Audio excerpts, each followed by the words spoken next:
बिस्मिल्लाहिर्रहमानिर्रहीम अस्सलाम वालेकुम वरहमतुल्लाहि वबरकातुहू। इस वक्त स्टडी कर रहे हैं क्लास फर्स्ट ईयर और फर्स्ट ईयर का फिफ्थ चैप्टर चल रहा है हमारे पास।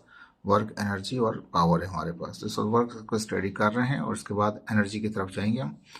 तो यहाँ पे एक क्वेश्चन बनाया हमने, व्हाट इज वेरिएबल फोर्स। इससे पहले हमने डिफाइन किया था आपको व्हाट इज कांस्टेंट फोर्स। तो कांस्टेंट फोर्स में याद होगा आपके पास कि फंक्शन नहीं होता था, सिंपल सा एफ होता था, सिंपल एक एफ होता था। जब भी हम बात करेंगे वेरिएबल फोर्स की बात करेंगे तो याद रखिए वहां पे हमें फंक्शन इस्तेमाल करना पड़ेगा, एफ ऑफ एक्स। ठीक है, जो मैथ में स्टार्ट करते हैं हम पढ़ते हैं इसको एफ ऑफ एक्स। ठीक है, जो फंक्शन होता है हमारे पास ये वेरिएबल फोर्स को डिफाइन कर रहा होता है।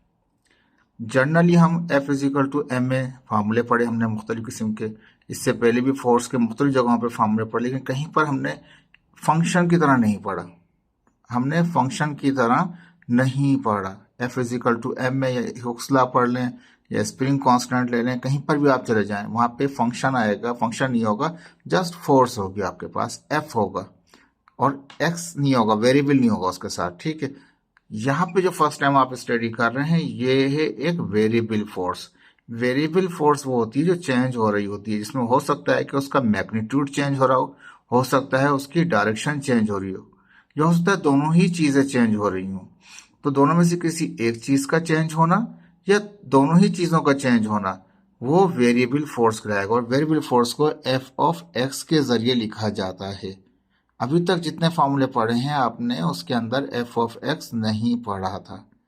ठीक है, तो याद रख लीजिएगा, इससे पहले जो ला पढ़ा था हमने वर्क वाला W equal to F D वाला, एफ एस वाला, एफ एस कोस थीटा कह लें, एफ डी कोस थीटा कह लें, जो भी वर्क पढ़ा था आपने वो फिक्स कांस्टेंट फिक्स फोर्स के लिए था। ठीक है, लेकिन इस वक्त हम स्टडी करेंगे वेरिएबल फोर्स। तो कहता है कि वेरिएबल फोर्स क्या है और वर्क डन जो वेरिएबल फोर्स के अंडर होता है वो किस तरह से निकलता है। कहता है such force which changes in magnitude, ऐसी फोर्स जो चेंज हो रही, जिसमें चेंज हो रहा हो उसका मैग्नीट्यूड और डायरेक्शन, या उसमें डायरेक्शन चेंज हो रही हो, और या कह रहे बोथ ऑफ देम, दोनों ही चेंज हो रहे हो with respect to time, time के रिस्पेक्ट के मुताबिक, टाइम के चेंज होने के साथ साथ या तो उसका मैग्नीट्यूड चेंज हो रहा हो या उसका डायरेक्शन चेंज हो रहा हो या दोनों ही चेंज हो रहे हो, यानी कि दोनों में से किसी एक चीज का चेंज होना या दोनों का ही चेंज होना विथ रिस्पेक्ट टू टाइम, वो कहलाता है वेरिएबल फोर्स। ठीक है जी, और उसको हम फंक्शन की फॉर्म में लिखते हैं। Variable force have different values at different point और द मूवमेंट। ये दूसरी डेफिनेशन आती है। वेरिएबल फोर्स ऐसी होती है जो मुख्तलिफ पॉइंटों के ऊपर क्या होता है, मुख्तलिफ मूवमेंट के ऊपर फोर्स की वैल्यू क्या होती है, वो डिफरेंट होती है। ठीक है, तो यहाँ पे अभी तक जो पढ़ रहे थे इस तरह से हम स्ट्रेट लाइन में देख रहे थे, लेकिन अब इससे स्ट्रेट लाइन नहीं है, ये एक कर्व वाली फॉर्म है आपके पास। तो स्ट्रेट लाइन के अंदर फिक्स फोर्स होती है, कर्व फॉर्म के अंदर क्या होती है, वो वेरिएबल फोर्स कहलाती है आपके पास। ये सबसे मेन आपको याद रखने वाली चीज है। कहता है एग्जाम्पल क्या है हमारे पास है, तो मैग्नेटिक फील्ड जो है वो भी वेरिंग फोर्स होती है, जिसमें डायरेक्शन चेंज हो रही होती है उसकी। स्प्रिंग कांस्टेंट जो है वो भी एक वेरिएबल फोर्स है। इलेक्ट्रोस्टैटिक फोर्स क्या है, वो भी वेरिएबल फोर्स है। बहुत सारी दुनिया में फोर्सेस हैं जो वेरिएबल फोर्सेस होती हैं, और वेरिएबल फोर्सेस को एफ ऑफ एक्स के जरिए रिप्रेजेंट किया जाता है। इससे याद रख लीजिएगा, जहां कहीं पे भी ग्राफ के अंदर, फंक्शन के अंदर, फार्मूले के अंदर एफ ऑफ एक्स आ रहा है, इसका मतलब फोर्स तो है, एफ का मतलब फोर्स है, लेकिन अंदर वेरिएबल मतलब एक्स का मतलब डिस्प्लेसमेंट नहीं है, एक्स का मतलब क्या है, वेरिएबल है। वो वेरिएबल एक्स भी हो सकता है, वाई भी हो सकता है, जी भी हो सकता है, कुछ भी हो सकता है। ठीक है, तो ये डिस्प्लेसमेंट दिखा रहे हैं यहाँ पे, डिस्प्लेसमेंट को एक्स से जाहिर कर रहे हैं, और यानी कि जो यहाँ पर हॉरिजॉन्टल कंपोनेंट है उसको हम एक्स से जाहिर कर रहे हैं, ये डिस्प्लेसमेंट है हमारी, और वर्टिकल को फोर्स से जाहिर कर रहे हैं जिसको एफ ऑफ एक्स कह रहे हैं हमारे पास, यानी कि वेरिएबल फोर्स। वेरिएबल का मतलब क्या है, वो फंक्शन फॉर्म में होगी और अंदर एक वेरिएबल होगा, यानी कि ये चेंज हो रहा हो, चाहे पॉइंट में भी चेंज होने से भी चेंज हो रहा हो तब भी वेरिएबल ही कहलाएगा। ये एग्जाम्पल थी आपके पास, मैग्नेटिक फील्ड भी इसी की एक एग्जाम्पल होती है, स्प्रिंग फोर्स भी यही होती है हमारे पास, इलेक्ट्रोस्टैटिक फोर्स भी इसकी एग्जाम्पल्स में आता है, बेरिंग फोर्स की। ठीक है, अब हम जो बात कर रहे हैं कि ऐसी फोर्स जिसमें या तो टाइम चेंज, जिसके टाइम के चेंज होने के साथ साथ उसका मैग्नीट्यूड चेंज हो रहा हो या उसकी डायरेक्शन चेंज हो रही हो या दोनों ही चीजें चेंज हो रही हो, उसको हम वेरिएबल फोर्स कहते हैं। तब एक हमने कर्व फॉर्म ले लिया। लास्ट लेक्चर में क्या था, स्ट्रेट लाइंस थी, 3 लाइनें हो, 4 लाइनें हो, कोई भी शेप हो लेकिन स्ट्रेट हो, लेकिन यहाँ पे क्या ये वेरी होता हुआ जा रहा है, स्ट्रेट लाइन नहीं कह रहे। तो हम क्या करेंगे, इसके अंदर सबसे पहले आप जो इस वक्त स्टडी कर रहे हैं, हम इन्हें कहा कि एक सबसे छोटा हिस्सा ले लिया जिसमें वेरिंग जो फोर्स था उसका इफेक्ट मिनिमाइज हो जाए। समझ रहे हैं जो बात मैं आपसे कहना चाह रहा हूँ? मैं ये कह रहा हूं यहाँ पर कि ये पूरा क्या हमारे पास एक फंक्शन आ रहा है, हमारे पास एक कर्व आ रहा है, एक एक इक्वेशन आ रही होगी हमारे पास। यहाँ पे मैथमेटिकल टर्म में ये बोलेंगे, यहाँ पे कुछ ना कुछ इक्वेशन आ रही होगी कर्व के हिसाब से, इस ग्राफ के हिसाब से। हम इसके अंदर सबसे छोटा ऐसा टुकड़ा लेंगे, ऐसा पीस लेंगे जहां पे फोर्स जो हो वो ज्यादा से ज्यादा चेंज नहीं हो रही हो। तो उस वाले एरिया जो होगा उसको हम एक स्ट्रिप निकाल लेंगे उसकी। जब उसकी स्ट्रिप ले लेंगे, उसका एक एरिया ले लेंगे, तो जाहिर बात है ये डिस्प्लेसमेंट में कितना, एक जैसे यहाँ दिखा रहा है डेल्टा एक्स दिखा रहा है। डेल्टा का मतलब है स्मॉल चेंज, किसमें, एक्स में। तो यहाँ तक से यहाँ तक यानी कि ये दो जो पॉइंट हो जाएंगे आपके पास, यानी कि इस वाले पॉइंट से जहां से ये स्टार्ट हुआ स्ट्रिप और यहाँ तक जो पॉइंट में डिस्प्लेसमेंट हुई उसको डेल्टा एक्स कह रहे हैं। इसी तरह से वर्टिकल में यहाँ से यहाँ तक का जो फासला है वो एफ एक्स है। अब दो चीजें आ गई, इस जिस तरह पहले हमने स्टडी किया था अंडर द कर्व एरिया को, अंडर द कर्व वर्क को, उसी ही तरीके से इसको निकालना है हमें। हमने क्या लिया, एक बेस ले ली, बेस क्या आ गया, डेल्टा एक्स आ गया, और जो वर्टिकल कंपोनेंट होगा, जो वर्टिकल हाइट होगी वो एफ ऑफ एक्स होगा। दोनों को मल्टीप्लाई करेंगे तो एरिया का जिसमें शेडेड कर रखा है जो एरिया होगा वो निकाल सकते हैं। तो हम इसमें क्या करेंगे कि हमें पूरा का पूरा स्ट्रेट लाइन का इनिशियल फाइनल नहीं उठाएंगे, शेप नहीं उठाएंगे, ट्राइंगल या रेक्टेंगुलर शेप नहीं उठाएंगे हम यहाँ पे, हम छोटे छोटे स्ट्रिप में डिवाइड कर देंगे। तो मैं पहले एक स्ट्रिप को स्टडी कर रहा हूँ, जब एक स्ट्रिप समझ में आ जाएगा तो आपको यहाँ से यहाँ तक का पूरा जो कर्व है वो पूरा का पूरा कैलकुलेशन समझ में आ जाएगा। ठीक है, दोबारा रिवाइज करता हूँ आपको समझाने के लिए। देखिए डेफिनेशन की हद तक तो यहाँ बात क्लियर हो गई, समझ में आ गया यहाँ पास कि फोर्स की वो ऐसी वेरिंग फोर्स, ऐसी फोर्स है जिसमें मैग्नीट्यूड चेंज हो या डायरेक्शन चेंज हो, दोनों ही चेंज हो, वो तो हो गया वेरिएबल फोर्स। लेकिन अब हम यहाँ ये कह रहे हैं कि इस पूरे कर्व को ना तो हम रेक्टेंगुलर शेप दे सकते हैं, पूरे कर्व को, क्योंकि ये वेरिंग फोर्स वाला है, तो पूरे को एक रेक्टेंगुलर नहीं दे सकते और ना ही एक ट्राइंगल दे सकते हैं बड़ा, जिस तरह पीछे किया था हमने, उसमें फिक्स फोर्स थी। वेरिंग फोर्स में क्या करते हैं, हम एक एक छोटा सा एरिया लेते हैं, इतना छोटा एरिया लेते हैं जिसमें जो वेरिएबल फोर्स का इफेक्ट है वो मिनिमाइज हुआ हो, उसका इफेक्ट ज्यादा ना आ रहा हो, इतना छोटा एक टुकड़ा लेंगे। जब टुकड़ा लेंगे, एक स्ट्रिप लेंगे, तो जाहिर बात है उसकी डिस्प्लेसमेंट तो होगी, यानी कि इसका कुछ ना कुछ तो फासला कवर्ड किया होगा उसने, बेस तो कुछ ना कुछ होगी। तो डिस्प्लेसमेंट एरिया में जो स्ट्रिप होगी वो डेल्टा एक्स है, और जो हाइट होगी वो फंक्शन कहलाएगा। तो यानी कि हम सिंपल फॉर्म में जानते हैं रेक्टेंगल, क्योंकि ये शेप अब रेक्टेंगुलर हो गई, पूरा शेप नहीं, ये एक स्ट्रिप का शेप जो हो गया वो रेक्टेंगुलर हो गया। रेक्टेंगुलर शेप में क्या, लेंथ को और विड्थ को मल्टीप्लाई करें तो उसका एरिया निकल आता है, एरिया का मतलब उसका वर्क डन निकल आता है। तो हम इतना छोटा स्ट्रिप लेंगे कि ये फंक्शन का जो इफेक्ट है, वेरिंग फोर्स का जो इफेक्ट है वो मिनिमाइज हो, जो हमें महसूस भी ना हो सके।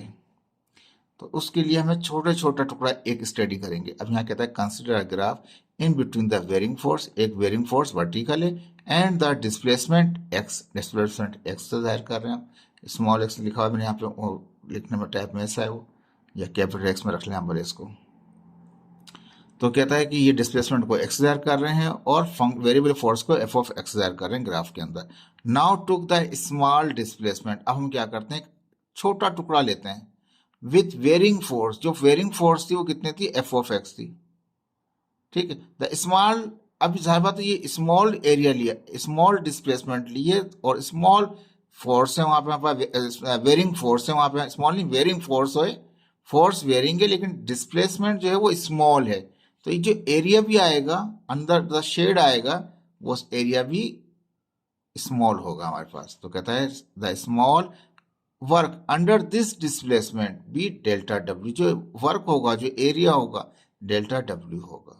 तो किस तरह निकलेगा, वर्क जो बराबर होगा एफ एक्स इंटू, यानी कि length into width, simple formula rectangle का, जैसे मैंने लिखा वर्क डन बराबर है small area under the curve. Small जो एरिया अंडर द कर्व है वो एक रेक्टेंगुलर शेप है, तो लेंथ और विड्थ को मल्टीप्लाई करेंगे तो वो एरिया निकल आता है सिंपली। ये रेक्टेंगुलर शेप है, लेकिन होल कंप्लीट रेक्टेंगुलर शेप में आप बोले कि यहां से यहां तक ले लूं तो याद रखें ये हर पॉइंट पे बहुत ज़्यादा चेंज हो रहा होगा ये वेरिंग फोर्स, तो वो मेरा आंसर गलत आ जाएगा। तो इसमें क्या किया जाता है, वेरिंग फोर्स के अंदर कंप्लीट पिक्चर नहीं ली जाती, उसके स्ट्रिप्स लिए जाते हैं, या उसके छोटे स्मॉल एरियाज लिए जाते हैं। पूरे कर्व को डिवाइड कर देंगे बहुत सारे एरियो में। तो पहले एक छोटे से एरिया को स्टडी कर रहे हैं, बाद में पूरा यहाँ से यहाँ तक पूरे को हम डिवाइड कर देंगे इस छोटे छोटे स्ट्रिप्स के अंदर। छोटे स्ट्रिप्स की जो डिस्प्लेसमेंट थी डेल्टा एक्स थी, और हाइट जो थी वो एफ एक्स थी, तो F x into delta x. ठीक है जी, ये सिंपल सा हो गया आपके पास। अब यहाँ हमने दिखाया कि जी वही एक डिस्प्लेसमेंट है वो एक्स है, और ये फंक्शन एफ ऑफ एक्स है। अब इसके नीचे हमने दिखा दिया कि इसमें एक लिमिट दिखा दी। ये जो कर्व था, इसमें यहाँ कर्व दिखा हुआ है आपको, एक इनिशियल था उसका एक्स आई, इनिशियल पॉइंट डिस्प्लेसमेंट ये एक्स है, तो डिस्प्लेस इसका जो इनिशियल है वो एक्स आई है, और जो फाइनल है यहाँ तक का वो एफ एक्स है। अभी पूरा एरिया दिखा दिया। अब इसको कोई कहे, बच्चा कहे कि सर इसको यहाँ से यहाँ तक शेप बनाने की कोशिश कर लो, भाई कितनी भी कोशिश कर लें आप इसकी रेक्टेंगुलर शेप बड़े बड़े बनाने की, तो बड़े बड़े इससे वो सॉल्व नहीं होगा, क्योंकि ये फोर्स वेरिंग फोर्स है। वो फिक्स वाले में आप कर सकते हैं, इसमें आप नहीं कर सकते, क्योंकि फिक्स वाले में स्ट्रेट लाइन होती है, यहाँ पे कर्व है, हर पॉइंट पर ही चेंज है, सीधा स्ट्रेट नहीं है वो। तो क्या करेंगे, जितना भी ये एरिया है, जिस तरह ये एक स्टेप निकाला है जहां पे वेरिंग फोर्स का इफेक्ट मिनिमाइज है, याद रख लीजिएगा इस बात को, जहां पे वेरिंग फोर्स का इफेक्ट मिनिमाइज है, इतना डिस्प्लेसमेंट वाला स्टेप उठाना है। तो ये एक स्टेप हम निकाल चुके हैं। तो इसी साइज की अगर हम सारे स्टेप निकाल लें इसके अंदर, तो हम पूरा मालूम कर सकते हैं इसके अंदर का एरिया कितना है, क्योंकि वेरिंग फोर्स तो हमने वहां पे इफेक्ट ही मिनिमाइज कर दिया। वेरिंग फोर्स का इतना छोटा स्टेप उठाया कि उसका वेरिंग फोर्स का इफेक्ट ही मिनिमाइज हो गया। तो फार्मूला वही लगा दिया, लेंथ इनटू विड्थ का फार्मूला लगाया, तो हमें ये अंडर द एरिया कर्व के जो स्ट्रिप वाला है, जो स्ट्रिप वाला एरिया है, इसके अंदर का हमें एरिया मिल जाएगा। इसी तरह के हम जिसमें मिनिमम क्या कहते हैं, वेरिंग फोर्स का जो इफेक्ट है वो मिनिमम हो, जैसे बराबर के हम स्ट्रिप ले लेंगे। देखिए यहाँ पे क्या क्या इसमें नहीं कर सकते थे, तो हमने जिस तरह भी ऊपर स्टडी किया इसी तरह से एक स्टेप लिया, इस तरह के बराबर बराबर के, जिसमें जो यहाँ पर फोर्स है, वेरिंग फोर्स है, उसका इफेक्ट मिनिमाइज। अब यहाँ पे आप देख सकते हैं पिक्चर में ये छोटे छोटे ट्रायंगल टाइप के नजर आ रहे हैं। देखें ऐसा नहीं है, ये देखने में नजर आ रहे हैं लेकिन ये है ही नहीं, इनके इफेक्ट ही मिनिमाइज होते हैं। लाइक सिमिलर, देखें यहाँ देख सकते हैं आप, यहाँ पे बिल्कुल महसूस नहीं हो रहे। तो फिर जो वेरिंग फोर्स है वो उसका इफेक्ट ही मिनिमाइज है, तो उसके ऊपर वो as a simple rectangular shape apply हो सकता है। तो एक छोटा स्ट्रिप लिया है, इसी साइज की हमने मल्टीपल ले लिए, कहाँ से, इनिशियल से लेके फाइनल तक के तमाम को स्ट्रिप में डिवाइड कर दिया। इस पूरे एरिया को, यही एरिया चाहिए था हमें, और पूरे एरिया को हमने डिवाइड कर दिया स्मॉल स्मॉल स्ट्रिप्स के अंदर। कहता है नाउ कंसीडर सेम ग्राफ, यही सेम ग्राफ को हम ले रहे हैं with the initial displacement X I है, फाइनल डिस्प्लेसमेंट एफ एक्स है, और एफ एक्स दिया हुआ है, and total graph displacement is divided into small displacement. पूरे ग्राफ जो हमारे पास है, ये पूरे ग्राफ की जो डिस्प्लेसमेंट है, यहाँ से यहाँ तक की डिस्प्लेसमेंट है, उसको हमने छोटे छोटे स्ट्रिप्स में डिवाइड कर लिया। यहाँ नजर आ रहा है बहुत सारे छोटे स्ट्रिप बनाए, इतने छोटे स्ट्रिप बनाए हैं कि वेरिंग फील्ड का जो इफेक्ट है वो मिनिमम है। अब ये तो जाहिर बात है एक एरिया जो था वो डेल्टा एक्स था, तो डेल्टा एक्स जो टोटल होगा, यहाँ से यहाँ तक का जो टोटल होगा एरिया, वो डेल्टा एक्स अब किस तरह से होगा, वो एक एरिया पे तो नहीं होगा। अब ये यहाँ से यहाँ तक इतने सारे मल्टीपल आ गए, सारे डेल्टा एक्स वन से लेके फाइनल तक को जमा करना पड़ेगा, यानी कि delta X one, delta X two, delta X three, dot dot dot delta X N, जितने भी हों फाइनल पॉइंट तक जितने भी हों सबको जमा कर लें आप, तो वो टोटल एरिया का बेस आ जाएगी, टोटल एरिया की आपके पास बेस आ जाएगी। इसी तरह पे हर एक पे फोर्स लग रही होगी, फोर्स आवत सेम तो नहीं होगी। अब ये वाले स्ट्रिप्स और इस स्ट्रिप में फर्क आ रहा है, हर स्ट्रिप में फर्क आता जा रहा है, तो फिर वो फोर्स भी चेंज होगी। हमने लिखा जो ये एफ एक्स जो होगा, जो जो ऊपर भी हमने चेक किया था, यहाँ निकाला था एफ एक्स आपका, तो जो एफ एक्स होगा, लेकिन एक सिंगल स्ट्रिप लिया था, अभी तमाम स्ट्रिपों का क्या होगा, तमाम एफ एक्सों को जमा करना पड़ेगा। तो F X one plus F X two plus F X three dot dot dot F X N तक ले गए हम इसको।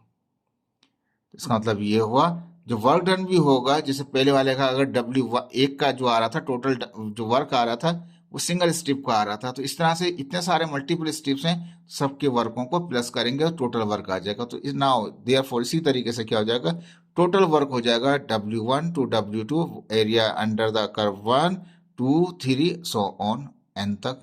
जितने भी यहाँ से यहाँ तक हैं तमाम के एरिया के वर्क डन को प्लस करें, टोटल का निकल आएगा, लेकिन सबका अलग से निकलेगा। अब मैं ये बोलूँ जो वर्क डन होगा पहले स्टेप का, उसमें F1 होगा, F1x होगा और x डेल्टा x1 होगा, तो F1x डेल्टा x1। दूसरे वाले में क्या होगा, F2 x2 हो जाएगा। तीसरे वाले में Fx3 delta x3, so on जब n तक जाएंगे तो Fxn और डेल्टा xn हो जाएगा हमारे पास। देखें ये ब्लर हो गया, ठीक है जी, ब्लर हो गया थोड़ा सा ये। तो अब यहाँ पे हम जानते हैं जो हमारे पास एरिया 1 था, जाहिर बात है हमने उसका जो एरिया 1 नीटा था उसका वर्क डन W1 था हमारे पास, एरिया 2 का W2 था, एरिया 3 का W3 था, और लास्ट वाले का जो जब X तक होगा, F तक होगा, फाइनल तक होगा, वो WN होगा हमारे पास। तो पहले वाले में क्या आएगा, Fx1 डॉट डेल्टा x1, पहले वाले क्या है ज़ाबत है, फोर्स क्या है Fx1 और एरिया कितना था डेल्टा x1। इस तरह से दूसरे वाले का क्या है हमारे पास, Fx2 और डेल्टा x2, तो दूसरे में दूसरा आ गया। ये फोर्स और डिस्प्लेसमेंट मल्टीप्लाई करना है सिंपल, तो Fx3 delta x3, so on कहाँ तक पहुँच गए, n तक पहुँचेंगे तो Fxn डेल्टा xn। ठीक है जी, ये सिंपल था। देखिए कुछ भी नहीं है, ये सिर्फ समझने की थी आपके लिए कि आपको किस तरीके से इसको सॉल्व करना है। ठीक है, थोड़ा सा ये प्रॉब्लम कर रहा है आज।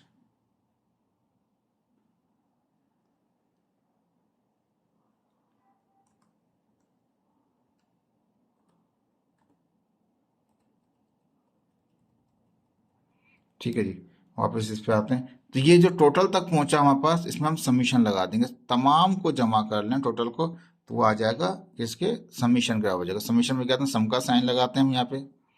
ठीक है, तो 2 मिनट रुकिएगा जरा। ठीक है जी, तो क्या है कि हमने यहाँ पे ये हमारे पास है जो समीशन लगा दिया हमने, एक्स एन, यानी समीशन में एन हो गया, नीचे I1 हो गया, तो पूरा पूरा है। लेकिन यहाँ पे एफ, अब ये एन नहीं है, यहाँ पे आई है और ये भी आई है, कहीं बच्चे एल समझें इसको, ये भी आई है और ये भी आई है हमारे पास। ठीक है, तो I1 से लेके वैल्यूज 1 से लेके n तक जितनी भी हो उसका समीशन कर लिया हमने। कहने का मकसद ये है कि ये तो फार्मूला हो गया आपके पास, लेकिन है क्या कहानी, कहानी ये है कि आपके पास पहले आप निकालते थे उसको ट्रायंगल रेक्टेंगुलर के जरिए, क्योंकि फिक्स फोर्स होती थी। ये एक हमारे पास फिक्स फोर्स नहीं है, हमारे पास वेरिंग फोर्स है। तो इतना छोटा स्ट्रिप लेंगे जिसपे जो फोर्स है हमारे पास, वेरिंग फोर्स है, उसका इफेक्ट मिनिमाइज हो। इतना छोटा स्ट्रिप लेंगे एक, और उसके बाद क्या करेंगे, पूरे कर्व को इसी स्ट्रिप से के बराबर का, इसमें ऐसे स्ट्रिप्स लेंगे, ऐसे एरिया लेंगे, जरूरी नहीं कि वो सेम सेम होंगे, ऐसे स्ट्रिप लेंगे जिसमें इफेक्ट मिनिमाइज हो जाए, बिल्कुल मिनिमाइज हो जाए।